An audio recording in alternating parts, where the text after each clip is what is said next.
પાસે 20 ફૂટ ઊંડા ખાડામાં ખાબક્યું કેમિકલ ભરેલું ટેન્કરમાં હાઇડ્રોજન પેરોક્સાઇડ નામનું 16,000 લીટર કેમિકલ ભરેલું હતું।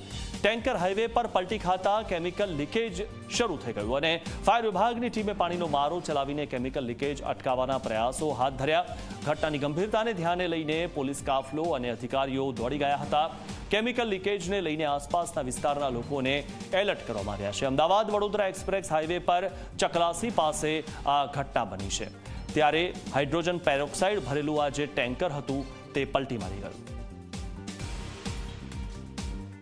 અમદાવાદ વડોદરા એક્સપ્રેસ હાઈવે પર જે ચકલાસી પાસે એક જે કેમિકલ ભરેલું ટેન્કર છે તે પલટી ખાઈ ગયું છે। આપ જોઈ શકો છો કે અમદાવાદ વડોદરા એક્સપ્રેસ હાઈવે પર ચકલાસી પાસે આ જે ટેન્કર છે જેમાં હાઇડ્રોજન પેરોક્સાઇડ નામનું કેમિકલ હતું અને 16,000 લીટર જેટલું આ જે કેમિકલ ભરેલું ટેન્કર અચાનક જે રેલિંગ તોડી હાઈવેની રેલિંગ તોડીને અચાનક પલટી ખાઈ ગયું છે તથા તેનો લીકેજ શરૂઆત થઈ ગઈ છે અને હાલ અત્યારે ઘટનાની જાણ થતાં જ નડિયાદ, આણંદ સહિતને ફાયર બ્રિગેડની ટીમો ઘટના સ્થળે આવી ગઈ છે।